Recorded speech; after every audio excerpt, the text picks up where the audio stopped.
गोलियां महिला के सीने को चीरती हुई निकल गईं, लेकिन वह तुरंत नहीं मरी क्योंकि समय थम गया था। वह हैरान थी, समझ नहीं पा रही थी क्या हुआ। तभी मृत्यु देवता आया और महिला से कहा, तुम्हारी जिंदगी के सिर्फ 15 सेकंड बचे हैं। इस दौरान तुम जब चाहो समय रोक या शुरू कर सकती हो, और अगर इसका सही इस्तेमाल हो तो बहुत कुछ किया जा सकता है। इस समय महिला के मन में साहसी विचार आया, इन 15 सेकंड में पता लगाए कि असली हत्यारा कौन है, और अगर उसके साथ मर सके तो वही सबसे अच्छा अंत होगा। समय कम था, लेकिन वह कोशिश के लिए तैयार थी। रुको। लेकिन वह असफल रही क्योंकि जैसे ही समय फिर से चलने लगा, दर्द भी वापस आ गया। इसलिए महिला ने तय किया कि वह तेज दर्द सहकर एक बार फिर कोशिश करेगी।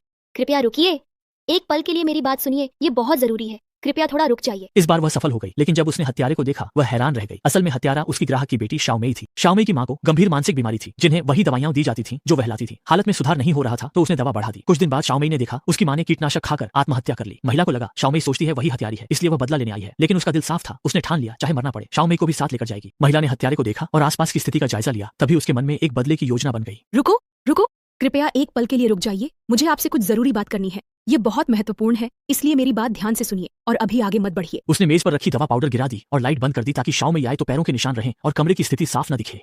कृपया रुकिए, एक पल के लिए मेरी बात सुनिए, ये बहुत जरूरी है। मैं आपसे निवेदन करता हूँ कि अभी रुक जाइए, क्योंकि मुझे आपसे तुरंत कुछ महत्वपूर्ण बात करनी है। फिर उसने मेज पर ज्याओमी का नाम लिखा, लेकिन यह बहुत स्पष्ट था और निश्चित रूप से पता चल जाता।